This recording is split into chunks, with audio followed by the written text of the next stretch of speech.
Chief Meteorologist LaGoo joining us once again. It was nice to see the sunshine back again. Yeah. Not overly warm, but an improvement from yesterday. Yes, a big improvement from yesterday. So as we head through the next couple of days, I think we get a slight improvement, but really it's kind of more of the same. And not until we get to the weekend do we see a big shift in our weather pattern. Okay. But then next week it's kind of back to this. Yeah, get out of here. All right, I'm gonna run. All right, but if you look off in the distance, you can see some of those clouds do pack a little bit of moisture. We're gonna call them isolated afternoon showers. Bulk of that activity stays in the higher elevations and off to our north or down to our south. And it's a bit cooler the rest of the week. And in fact, we will warm up this weekend, but the next few mornings, we are down near freezing, if not below it, across much of the inland northwest.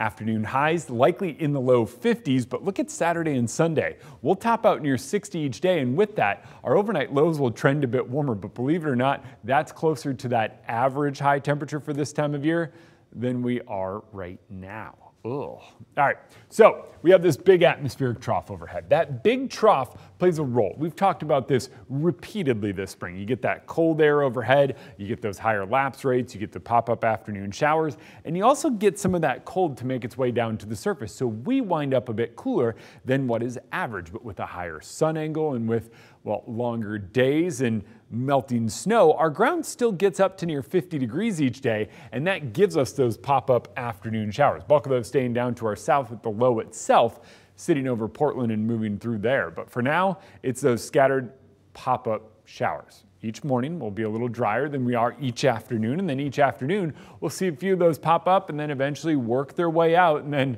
work their way back in. It's kind of that pattern the next couple of days. By Friday, we'll start to see that pattern break down. And with that breaking down, what winds up happening for us, let's just put it in motion, run through Thursday and Friday, we wind up getting this little brief ridge building in. It doesn't really set up over the top of us, but it brings us a chance thereof.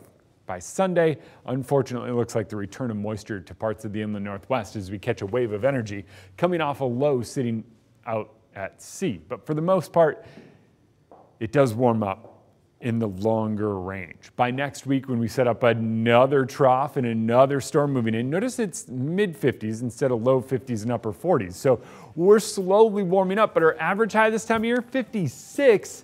So by the weekend, when we're up near 60, that's pretty close to normal for this time of year.